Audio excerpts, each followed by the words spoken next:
பிரச்சாரம் ஆரம்பமாயிருச்சு. ரொம்ப நாளாக ஆளையே காணுமே, என்ன டெல்லி பக்கம் போகிறாரு, மும்பை பக்கம் போகிறாரு, இந்த தேர்தலுக்கு வர்றேன்னு வந்தார், கட்சிலாம் ஆரம்பித்தார், ஆனால் பிரச்சாரத்துக்கே வர மாட்டேங்கிறாருப்பா அப்படின்ற மாதிரி பேசிக்கிட்டு இருக்கையில் அதில் இல்லை வந்துட்டேன் நான் அப்படின்னு லேட்டஸ்ட்டாக தான் வந்து ஜாயின் பண்ணார் இவர்.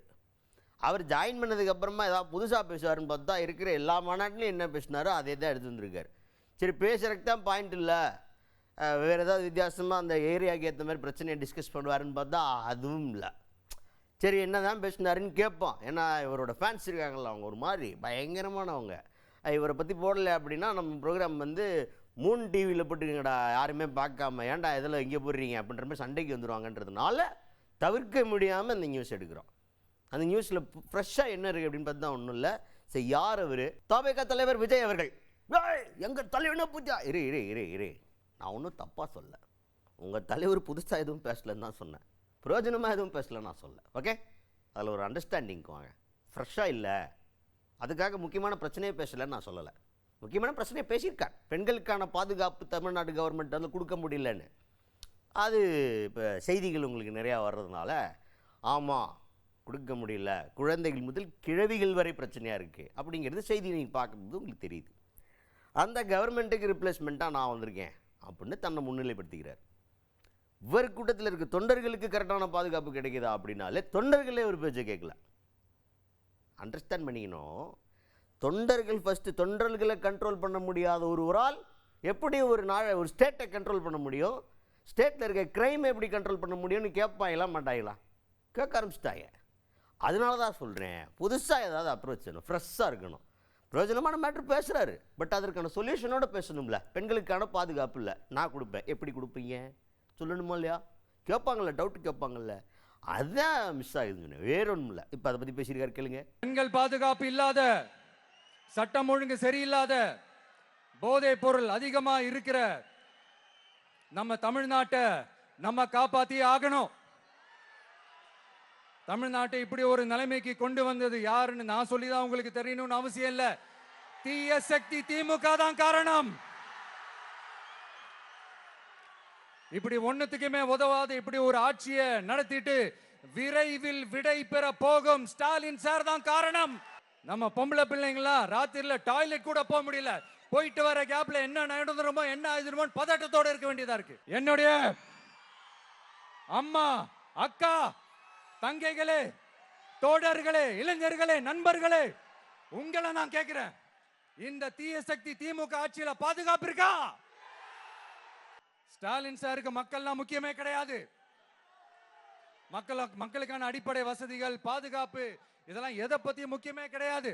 அவருக்கும் இந்த திமுக அரசுக்கும் இந்த 5 வருஷத்துல என்ன முக்கியம் தெரியுமா? குடும்பத்தோடு சேர்ந்து கொள்ளையடிச்சதான் முக்கியம். அதுக்கு அடுத்தது இதுவும் ஃப்ரெஷ் கிடையாது.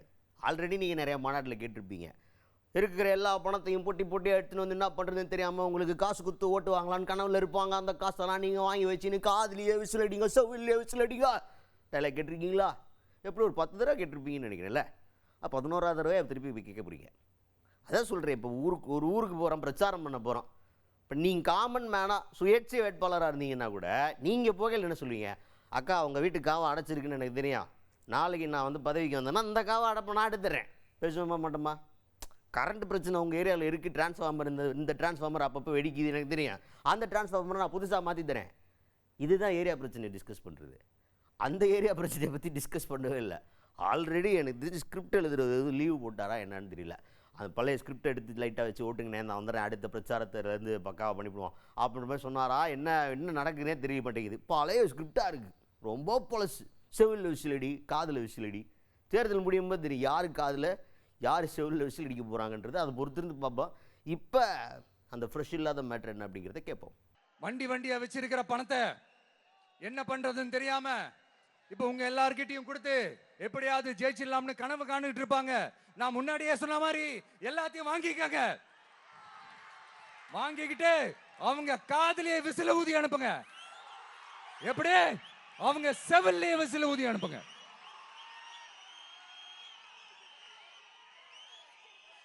எப்படி ஸ்மார்ட்டா நம்மளை ஏமாத்தி கொள்ளையடிச்சாங்களோ நாமளும் ஸ்மார்ட்டா இந்த திமுக அரசுக்கு வேட்டு வைக்கணும். வைப்பீங்க தானே? அதுக்கு அடுத்தது முக்கியமான பாயிண்ட். இது வந்து புதுசா புது அடிஷன் அப்படின்னு சொல்லலாம். விஜய் சுற்றி ஏகப்பட்ட பிரச்சனைகள் நடந்துக்கிட்டு இருக்கு. அவர் குடும்ப சம்மந்தப்பட்ட பிரச்சனைகள்லாம் உங்களுக்கு செய்தியில் தெரியும். அது இப்போ அவர் எப்படி ஓட்டாக அறுவடை பண்ணுறதுக்கு முயற்சி பண்ணுறாருனா, அந்த பர்சனலை பற்றி நாங்கள் பேசலை. நோட் திஸ் பாயிண்ட், நாங்கள் பேசலை. அவர் என்ன சொல்கிறாருன்னா, நான் எல்லாத்தையுமே உதறி தள்ளிட்டு வந்திருக்கேன், எல்லாத்தையுமே அப்படின்னு பேசுகிறார். எந்த எல்லாத்தையும் இவர் உதறி தரலான்னு தெரில. பணக்கார வாழ்க்கைங்கிறார், சொகுசான வாழ்க்கையை விட்டு வந்திருக்காரு. மற்ற எல்லாத்தையுமே உதறி தள்ளியிருக்கேன் அப்படின்னா, இந்த பர்சனல், இவருக்கு நடந்த பர்சனல் பிரச்சனைங்க எல்லாத்துக்குமே அரசியலுக்கு இவர் வந்தது தான் காரணம் அப்படிங்கிற மாதிரி கொண்டு வந்து நிறுத்த வைக்கிறார். மேபி அவருடைய ஃபேன்ஸ், அவருடைய ஃபாலோவர்ஸ்க்கு இது நியாயமாக பண்ணலாம். பட் வெளில இருந்து பார்க்குறவங்களுக்கு, என்னப்பா இதை கொண்டு வந்து இதில் கொறுக்கிறாரு, இது புதுசாக இருக்கியா, இது புதுசாக இருக்குது, ரொம்ப தரமான செய்கை அப்படின்னு இதை பற்றி விமர்சனம் பண்ணுறதுக்கு 4 பேர் வருவாங்கள்ல, அவங்களுக்கு என்ன பதில் கொடுக்க போகிறாருன்றதை பொறுத்து இருந்து பார்ப்போம். இப்போ அவர் என்ன மாதிரி ஒரு வேர்ட் கேம் ப்ளே பண்ணுறாரு அப்படிங்கிறத பாருங்கள். எவ்வளவு பெரிய வசதியான வாழ்க்கையா இருந்தாலும் எல்லாத்தையும் உதறி தள்ளிட்டு உங்களுக்காக மட்டுமே வந்திருக்கிறேன், உங்களுக்காக நன்றி கடன் செலுத்துறதுக்காக மட்டுமே வந்திருக்கிறேன். எல்லா வழிகளையும் தாங்கிக்கிட்டு உங்களுக்காக மட்டுமே வந்திருக்கிறேன். ஒரு நாளும் பொய் சொல்லி உங்களை நான் ஏமாத்த மாட்டேன். இந்த 4 முனை போட்டி, 40 முனை போட்டினு, எத்தனை முனை போட்டினு, எத்தனை உருட்டினாலும் இங்க 2 முனை போட்டி தான். ஒன்னு டிவிகே, இன்னொன்னு டிஎம்கே. மக்கள் விரோத ஆட்சி நடத்துற ஸ்டாலின் சார் வேணுமா, மக்களை நேசிக்கிற விஜய் வேணுமா? அவ்வளவுதான் இந்த தேர்தலே. அதனால உங்க விஜய்க்கு, உங்க அண்ணனுக்கு, உங்க தம்பிக்கு, உங்க பிள்ளைக்கு. அடுத்து ஒரு சோகமான செய்தி. அதாவது இந்த தாவேகா பிரச்சார கூட்டத்தின் போது முக்கியமான ஒரு தலைவராக இருந்த அதிமுகவிலிருந்து தற்போது தாவேகாவில் தன்னை இணைத்து கொண்ட ஜேசிடி பிரபாகரன் அவர்கள் காணாமல் போயிட்டார். இல்லை, சீரியஸாகவே காணாமல் போயிட்டார். ஒரு பாட்டுக்கு ஒரு மேடை ஒரு ஓரமாக நின்றுட்டு இருந்தார், வேட்பாளராக அறிவிச்சிட்டார்ல, அதனால் அங்கிட்ட ஓரமாக நின்றுட்டு பூங்கொத்து கொடுக்கலாம்னு வெயிட் பண்ணிட்டு இருந்தார். அவர் விஜய்கிட்ட செய்கையில் சொல்கிறார், நான் இங்கே நின்றுக்கிறேன், ஒன்றும் பிரச்சனை இல்லை அப்படின்ட்டு. இல்லை, வாங்க தலைவன் நம்ம ஆளு உள்ளே இழுத்து விட்டு வேன் இருக்குது, இங்கேருந்து இறங்குறாரு, இவ்வளோ தூரம் வரைக்கும் அவர் ஆள் தெரிகிறாரு. அதுக்கப்புறம் இந்த கொஞ்சம் நெருங்கி போக ஆளை காணோம். எனக்கு தெரிஞ்ச நேரம் அவர் ஏரியா போலீஸ் ஸ்டேஷனில் கம்ப்ளைண்ட் பண்ணியிருப்பாங்க, சார் கூட்டத்துக்குள்ளே போனேன், எங்கள் ஆளை காணோம் சார் அப்படின்ட்டு. அந்த அளவுக்கு ஒரு மாதிரி கண்ட்ரோல் இல்லாத க்ரௌடாரு. ஒரு வேட்பாளர் வராரு, அதுவும் தலைவர் கூப்பிட்றாரு, தலைவரை பார்த்து பொக்கே கொடுக்கறதுக்கு வர்றாரு. இதை டிசிப்ளினாக கொஞ்சம் விலக்கி விட்டு அவர் உள்ளே போய் அவர் பார்த்துட்டு திரும்பி போகிறதுக்கு வழி இல்லை. அப்படி தான் இருக்குது. இதுக்கு தான் பர்மிஷன் கொடுக்குறக்கு எல்லாருக்கும் பயந்து கிடக்காங்க. எலெக்ஷன் கமிஷன் ஏன் பயப்படுறாங்க அப்படின்னா, இந்த க்ரௌடு எப்படி தலைவருக்கு பேச்சு கேட்க மாட்டேங்குது, இந்த க்ரௌடு போலீஸ் சொல்கிற பேச்சையும் கேட்க மாட்டேங்குது இந்த க்ரௌடு. இப்போ யார் சொல்கிறதே கேட்க, அப்போ இந்த க்ரௌடுக்கு நான் எப்படி பர்மிஷன் கொடுப்பேன்ற பயத்தில் தான் இருக்காங்க எல்லாருமே. அப்பேற்பட்ட க்ரௌடுக்குள்ளே பாவம் ஜேசிடி பிரபாகரன் அவர்கள் பட்டு கஷ்டங்கள் இருக்கே மக்களே.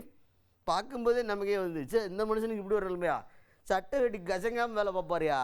இப்போ இந்த கூட்டத்துக்குள்ளே அவர் என்ன நடந்துச்சுன்னே தெரியல. வெளியே வந்ததுக்கு அப்புறம் வேட்டிங்கடா அப்படின்னு கேட்டால் கூட ஆச்சரியப்பா இருக்குல்ல, அப்படி ஒரு கூட்டமாக இருக்குது. அந்த கூட்டத்தில் அவர் பட்ட கஷ்டம். அப்புறம் பூங்கொத்து ஒன்று எடுத்துகிட்டு இருந்தாங்க, பூங்கொத்தாவது அந்த வேன் வரைக்கும் போதான்னு பார்த்தா பூங்கொத்து அப்படி போய் வேன் கிட்ட யூட்டன் பண்ணிட்டு அப்படியே தள்ளி போட்டாங்க. அதுவும் எங்களுக்கு வேணாம் போட்டா அப்படின்னு. இப்படி தான் இருக்குது அந்த க்ரௌடு பார்க்குறக்கு. அப்புறம்